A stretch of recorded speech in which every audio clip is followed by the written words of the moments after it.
everyone, welcome back to my channel. Today I have a very chatty, potentially very long video for you guys. It's all about my personality type.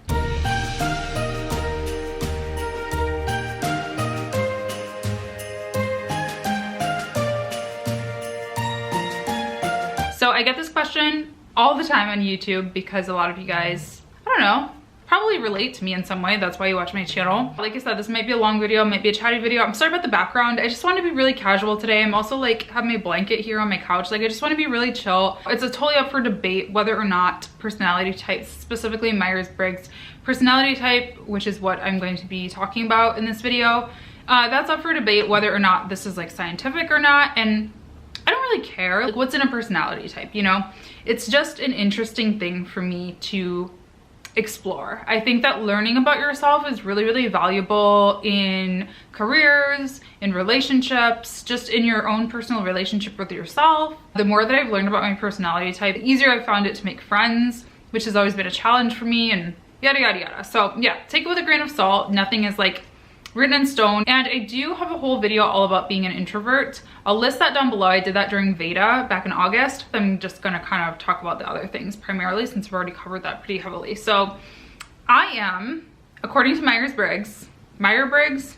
Is it Myers-Briggs? Myers-Briggs? I don't know. According to that, I am an INFJ. INFJs are approximately less than 1% of the population, so they are very rare. I think it's the rarest personality type, allegedly. So we're special little snowflakes, fun. They're known as the advocate. They're diplomats, naturally, with an inborn sense of idealism and morality. This stuff that I'm reading from comes from a website called 16 Personalities. I'll have that link down below as well. This is not a sponsored video in any way, but that is the website that I use to take my personality types and to kind of dive in and get some more information about my personality type. So I really like that website. It breaks things down in a fun way, and it's pretty cool. So the first letter is introverted. You could either be introverted or extroverted, according to Myers-Briggs. Now, everybody, I believe, is on kind of a spectrum. Nobody is like a pure introvert or pure extrovert. I think that I am pretty far on the introverted side, but like I think I'm inching a little bit more towards the middle, but definitely still very far on the introverted side. Essentially, what this first letter signifies is how you express your energy. I think I'm getting that right. Energy expression. Basically, in a nutshell, an introvert gets their energy from the inside, as opposed to an extrovert who will source their energy from external sources. So essentially from other people, from being social, from being out in the world, from all that stuff. For me, as an introvert, I'm somebody who gains energy from being alone. A great example of this is I've been alone in this apartment for probably like 3 hours or something. All day today, I've been feeling run down and just like, not bad. Like I had actually a really good day, but just not amazing, not creative, not motivated to do anything. I've been out shopping with my boyfriend, talking to shop people, hanging out with Norris's family, doing things that like I love those people, I love doing those things, but I'm very much around other people and my energy is being sucked up in a way. Norris went out with some of his friends. I decided to film a couple of YouTube videos and I've been on a roll. I've just been like, yes, do my makeup, do this, clean. I was like cleaning in between doing YouTube videos. I've been pumping out videos like nobody's business, just like so alive. And it's 9:30 right now and I feel like I don't want to go to bed. Like I already know it's gonna be a late night for me the longer that I stay alone. This is just where I get my energy. I get my energy from doing things on my own, from self-discovery, from quiet tasks that involve like just me or a small team. In the workplace, same thing, like working on a group project. This goes back to, you know, high school or whatever, like working on a group project or something. It's very energy sucking for me. It takes a lot for me to feel motivated about something like that. And it's not that an introvert can't excel in those things, because we can. And sometimes like everybody needs a little bit of both. Like extroverts need to do introverted tasks once in a while too, I believe. And I think everybody can kind of mix it up. But yeah, those things have always been a little bit more challenging for me, or not even that I can't do a good job, because I definitely think I can like fake it or, you know, do it. but it takes a lot out of me. Like if I don't know, like if I'm working at like a super hands-on group type project, I come home and I like sit in front of the TV all night and eat and watch TV all night and like just relax. Like I can't do anything else. If I've been working on my own, just working on the computer all day, even if it's been a stressful day, even if I'm doing something really intense and crazy, like I can come home and like do a bunch of other stuff. Like the energy in my mind has not been like completely sucked or zapped out, if that makes sense. So that's in a nutshell what being an introvert feels like. The next letter is N, which stands for intuitive. The second letter represents how you receive information. So how you kind of take things in, how you feel what the outside world, how you get those messages in, if that makes any kind of sense. So the opposite of intuitive would be sensing. So an intuitive person would get their information, receive information about the world from internal or imaginative, or the imaginative world. So you have probably all heard of the word intuition before, and I talk about it a lot actually. I talk about it a lot when it comes to business. And I've always known that I was a very intuitive person even before I like took a personality test like this. Just, I don't know, I think I made a whole video too talking about like weird coincidences that kept happening to me over time, and it happens a lot. Like I think that I'm very tuned into my intuition, and the strange thing is, I don't know if this is strange or normal or not, but I think that the older I get, the more intuitive I become. Recently, like this year, and I don't know if something's going on in the universe, if it's like I said, me getting older or what, or if I'm just tapping into it better. But this year in particular, there's been so many weird, I don't want to like spend too long on this because I know I talked about it before. So little things like that, but I do think that just in general and like in my day-to-day life, I am a very intuitive person. For my friends and stuff, like when my girlfriends start dating a new guy, I'm always the one who they're like, you need to meet him and tell me what you think about him, because I'm a very good judge of character, I think. I've been, like everybody, you know, I've been mistaken by like the wolf in sheep's clothing, you know, and I've tried to like shut my intuition up. Like I'll meet a guy or a girl or just a person, whoever, that's romantic or friends or whatever, and I'll be like, I get a bad vibe from them. And I'm like, stop, like turn it off. Like people are people, like you might be judging people too harshly, let people in. And then I do, and then I get burned, you know? I would say, I don't think I've ever, like out of people who I had really bad experiences with, like I don't have enemies per se, but like people who like, we didn't end on good terms, whether again, it's like friendships, relationships, whatever. I've never been wrong. Like my intuition has never been wrong. It's told me from day one. I think that intuition is very important to business. We'll jump into the next one, which I think is pretty similar. This is how you process information, which for me, it's feeling. The opposite of that is thinking. So feeling, again, is very similar, like I said, to intuition. I make decisions and, you know, process things based on like going with my gut. You make decisions based on your emotions and what you feel you should do is what that means. So yeah, I think that intuition and feeling and emotion is very, very important in business. And I think that we're not told this enough. I think that the business world is very masculine and feelings aren't always as, emphasized, I guess, in like a very masculine traditional sense of view, point of view. A lot of times when you talk to business people, it's very like numbers and very like show me your credentials, show me this, show me, like it's not about like how do you feel, what are your ideas, what how creative are you, like that kind of stuff. And I think that that is one thing that I really bring to the table. I make a lot of decisions, I always have, based on my gut, if you will, what feels right. And I have passed up so many great opportunities in business, in career, in life, whatever, because it didn't feel like the right thing, the right move. And on the other hand, I've done so many things that a lot of people would say are absolutely crazy, going out on a limb, like random opportunities that I've gotten and went after because I felt like I should. Lots of strange opportunities have happened that I won't even get into. from a business perspective, but just like randomly I'll get like a call to audition for something tomorrow, and I don't even prioritize that aspect of my life and like doing auditions and castings and stuff like that, and I'll go randomly, like I'll randomly go, and then it'll turn into like some huge important relationship or random stuff like that. And I think that is super important to business and just to life in general. Like you can look things up, you can research things, but at the end of the day, like that's like taking risks is, I think, what really sets a lot of people apart, because a lot of us are given the same resources to start with. It's about what we do with them and about what moves we make that really set us apart, in my opinion. So feeling is super important to my life and, you know, to my business for sure.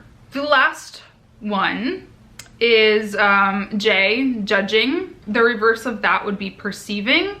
And this is how we implement the information that we have processed. So essentially how we move on the information we've been given, how we move forward in our life, how we really make things happen, if you will. Judging refers to having a very organized life, you know, sticking to our plans, sticking to what we say we're gonna do, basically.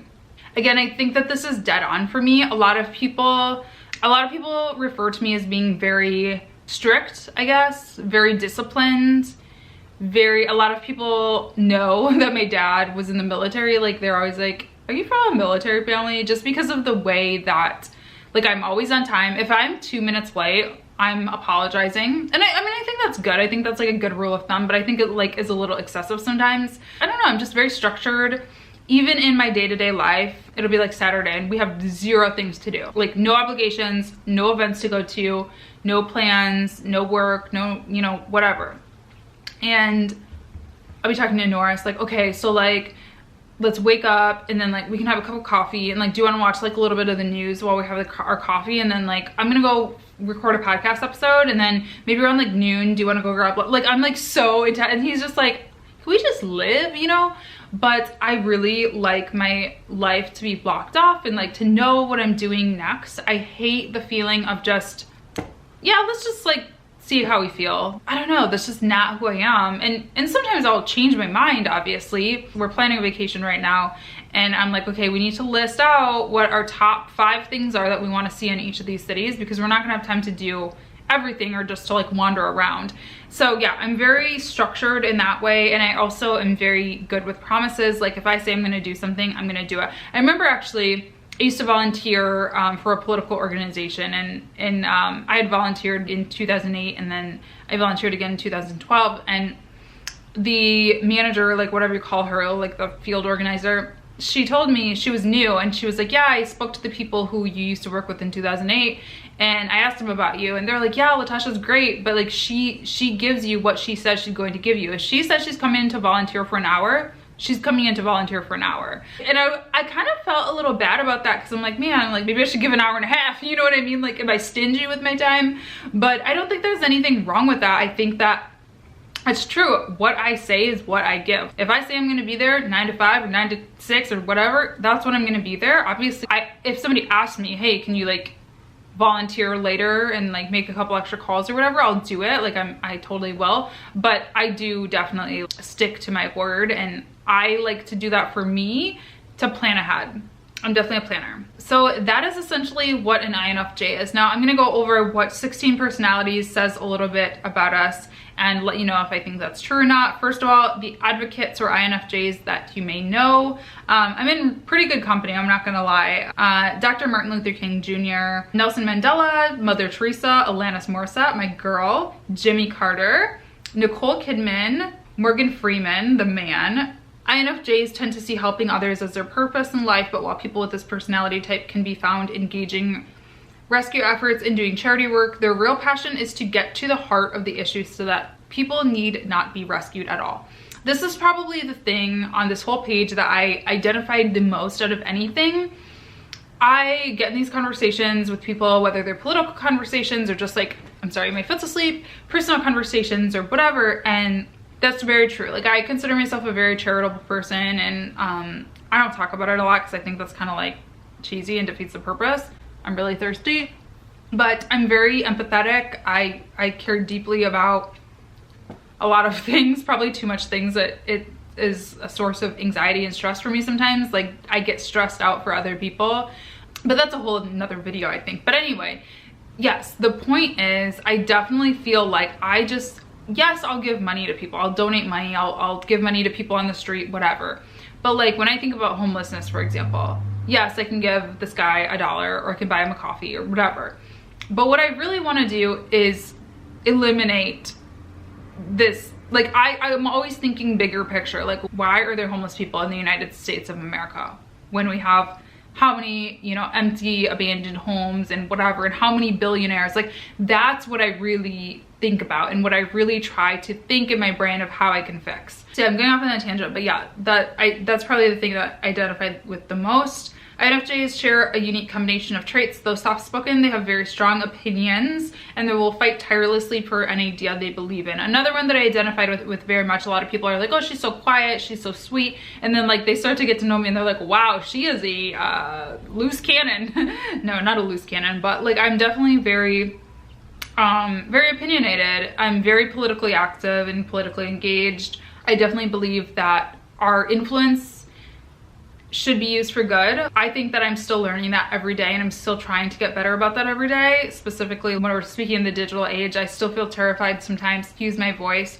for very important issues, especially in times like these. I think it's very dangerous to use your voice, unfortunately, even though it's a constitutional right. I'm scared. But it's something that I know that at the end of the day I need to do, and I think that over time, I think that I'm going to be using my voice more and more, like, as I guess become more comfortable in it and feel safer again, hopefully. They're decisive and strong-willed, but will rarely use that energy for personal gain. Egalitarianism and karma are very attractive ideas to INFJs, absolutely. And they tend to believe that nothing would help the world so much as using love and compassion to soften the hearts of tyrants. They find it easy to make connections with others and have a talent for warm, sensitive language, speaking in human terms rather than with pure logic and fact. Their friends and colleagues will think of them as quiet, extroverted types, but they would all do well to remember that INFJs need alone time, blah, blah, blah. Absolutely. I'm running out of time, so I'm going to end this video soon, but I think a lot of people are shocked when they hear that I'm an introvert. I think people who know me really, really well know that and get that. But I think when people first meet me, I'm very, like I said, I can turn it on. I can seem really extroverted. I make YouTube videos. People are always like, oh my gosh. But I talk about this in the introvert video, so I won't spend too much time on that. But yeah, I definitely am an introvert, but I think a lot of people are shocked by that. To INFJs, the world is a place full of inequity, but it doesn't have to be. No other personality type is better suited to create a movement to right a wrong, no matter how big or small. INFJs just need to remember that while they're busy taking care of the world, they need to take care of themselves too. Amen. Especially this year, this past year has been really, really difficult for me and a lot of people, just because I feel like the world has been really unfair. And it can be really overwhelming. Like I said, I'm very empathetic, and I don't feel like it's been unfair to me personally. I feel like I'm doing fine. Like, I'm whatever. I have all these great advantages and privileges in my life. But I think about the people who can't afford to go to college, who are facing some of these like critical, seriously sad things going on in their lives, losing family members, can't pay for their healthcare, getting deported, like all these like serious issues, and it like weighs down on me so hard. Like sometimes I cannot sleep at night because I think about humanity. I sound crazy right now, I know, but like sometimes I do. I just stay up late at night thinking like, why am I doing okay? Why can I pay my rent, but that guy down the street sleeping right down on the sidewalk next to me is sleeping there in the cold? Like that breaks my heart. And so yes, I think that is a great way to end things. I think it's important. Like I've been trying really hard to get better at self-care and like meditation, and also like seeing the good. There's a whole lot of good. We focus so much on the bad because it's like obviously the most sensationalized thing and whatever, but I think that focusing on the good in life is so valuable. So I've been trying to write down things I'm thankful for, not just during the holidays and during Thanksgiving and blah, blah, blah, but just like every day, like trying to write a list. Like I'm thankful for the fact that I have this really cool new thing to drink pure, clean, at least I think so, water out of. You know, just trying to do that stuff, and the world seems a lot less scary and intense. So yes, in a nutshell, I'm an INFJ. That was a really long video, I think, but I hope it was interesting or something to you guys. Let me know what your personality type is down below. I'll leave the link to 16 personalities down there. Again, this is not sponsored or anything. I just really like that website. And I'll also leave my introvert video down below if you want to check that out. And thanks for watching. Thumbs up this video if you enjoyed my rambling. Let's leave the sparkle emoji in the comments if you made it this far. I'm really curious to see if anybody leaves that. And I'll see you guys tomorrow for another episode of Vlogmas. Bye!